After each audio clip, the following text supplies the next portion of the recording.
All right, artistic freedom, cultural appropriation, freedom of speech. Where is the line? Some of the most prominent journalists in Canada are under fire from the Indigenous community and beyond for their reaction to a controversial editorial. Earlier this week, Hal Beckys resigned as editor of the magazine called Write, the magazine of the Writers' Union of Canada.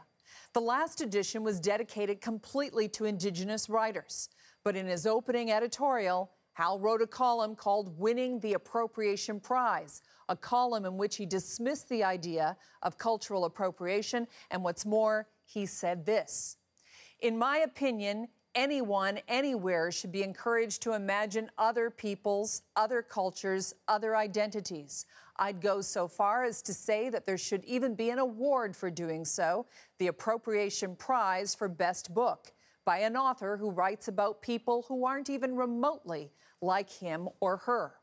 Many writers were outraged, and by the end of the week, Hal Beckys resigned and the magazine apologized, but it wasn't the end of it. Some very senior and prominent members of the Canadian media took to Twitter to voice their outrage. For example, Jonathan Kay, editor of the Walrus, who said this: "The mobbing of Hal Beckys is what we get when we let identity politics fundamentalists run riot.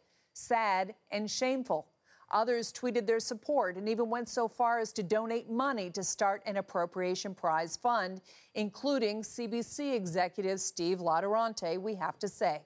Joining us now to discuss is Jesse Wente. Jesse is a film and pop culture critic for CBC. He speaks formally about diversity and inclusion in this country, and he refers to himself as an Ojibwe dude. Welcome to you, Jesse. Jonathan Kay is a columnist and editor of The Walrus in Toronto, and Jonathan has been busy on Twitter and in a column for the National Post talking about this today as well. All right, let me begin with you, Jesse. What was wrong with Hal's editorial?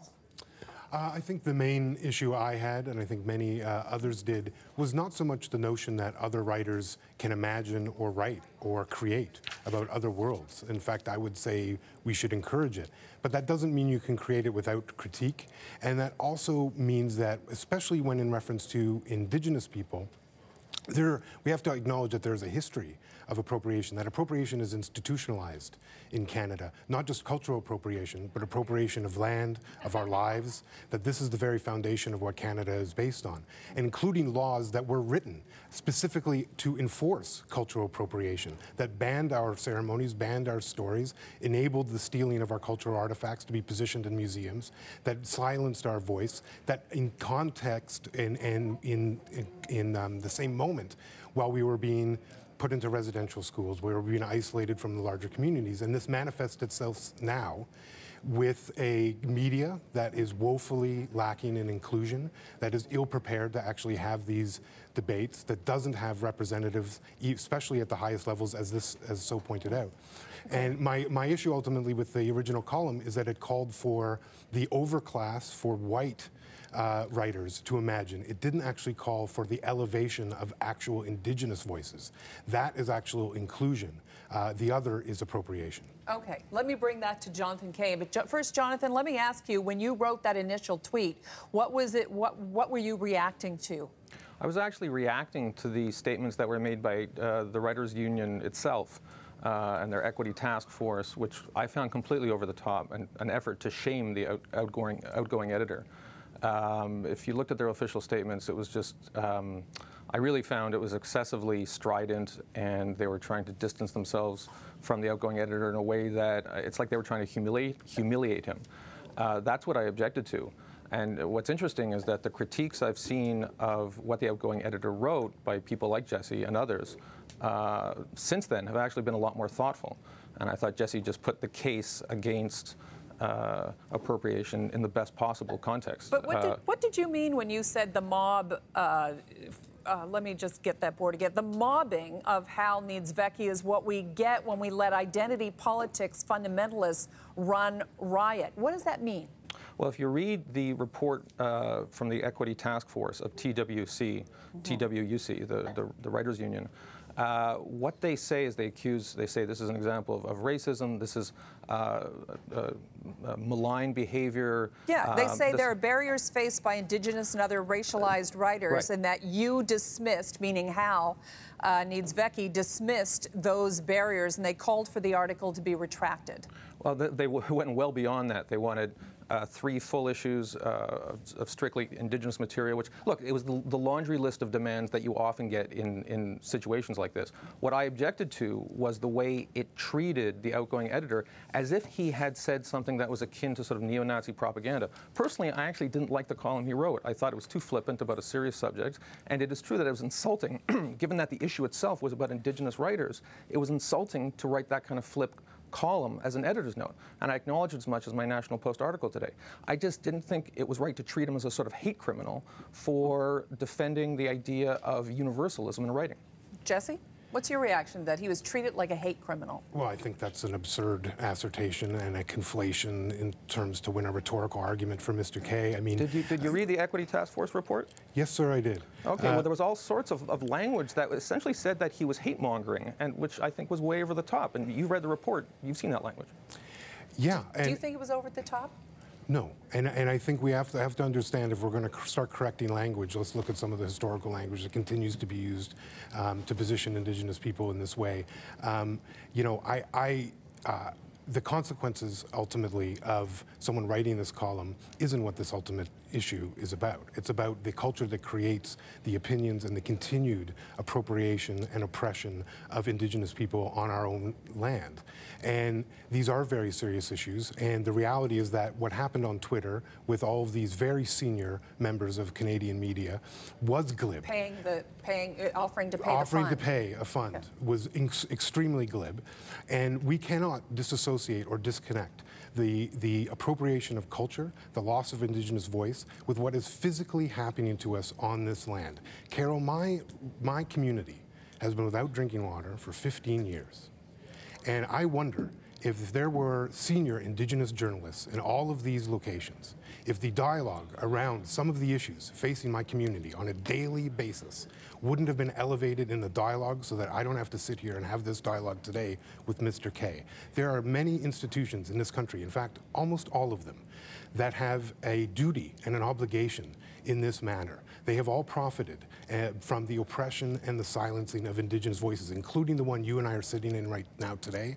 They have to begin the real serious work that is involved in reconciliation, if that is actually something that they believe in and aren't just willing to play lip service and use it to sell papers and get clicks.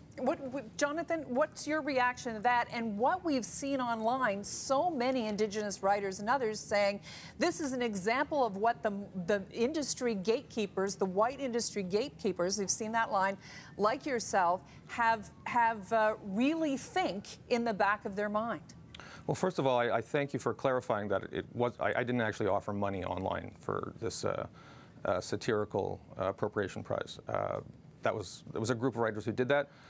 Many of them have apologized. I think they're right to apologize. It was overly flippant, it was silly, and it was insulting. So I completely agree with Jesse, that was over the top, and I agree with him in regard to some of his broader statements. What I would like to emphasize is that there is a legitimate debate to be had about where the rights of artists to imagine other cultures end and the rights of those other cultures to avoid appropriation begin. That's a real live debate, and it doesn't help the debate when you take one side and cast them all as a bunch of racists, which I argued was essentially the tone and meaning of the TWUC Equity Task Force statement, which was the subject of my original tweet. It was actually a fairly narrowly focused tweet, and then some other Canadian journalists jumped on it and sort of took it much farther than I would have liked, unfortunately. It was unfortunate. They've all apologized. I've actually apologized online for not calling it out. And as I said, I agree with much of what Jesse said, and I can see why Indigenous communities are so sensitive about it because of the historical context that he articulated. This isn't an isolated example. It's part of a historical trend where not just words and stories and cultures were appropriated, but actual land and resources, and it's a phenomenon that continues to this day, as Jesse said. We need to get over the point where we're apologizing for continual behavior that has been ongoing for decades. We need to get to the point where we're actually willing to change. So I would challenge all of the people that were a part of this on Twitter to look at themselves, at their organizations, and challenge themselves to actually live up to what the TRC demanded for all of the media in this country. And I think we need to move on beyond conflating free speech debate and artistic expression with ongoing colonial appropriation. I know you have to go, but I want to bring this to you. How Needs Beckys' column was more than that, though. He says there's nothing preventing us from writing about characters whose lives and cultures are very different from our own. If we steal stories or phone in a bunch of stereotypes, readers will know it's up to each of us to find the right measure of respect, learning, and truth-telling. And he also raises and praises Indigenous cultures for being, and writers for coming to the fore and writing beyond themselves. Was that taken into account? Well, sure. Although even that, I think, comes from a specific point of view. And you know, I think, listen, Ms. Vecchi has apologized. You know. Do you accept his apology? Sure, but we've accepted a lot of apologies, right. And I think what we're asking now for change, and we are not going to stop asking. We're in a new paradigm where Indigenous voices are louder because of social media, because we don't have to occupy chairs in mainstream news medias to have our voices heard. We can do this in another way, and that is not going to change. So the reality is, this is the new reality. When these issues come up, they will be called out repeatedly and vociferously.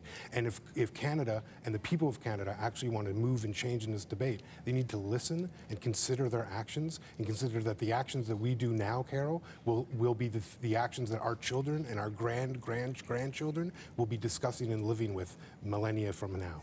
Jonathan, how do you respond to that, and how do you see it as being part of the whole debate around freedom of speech in this country?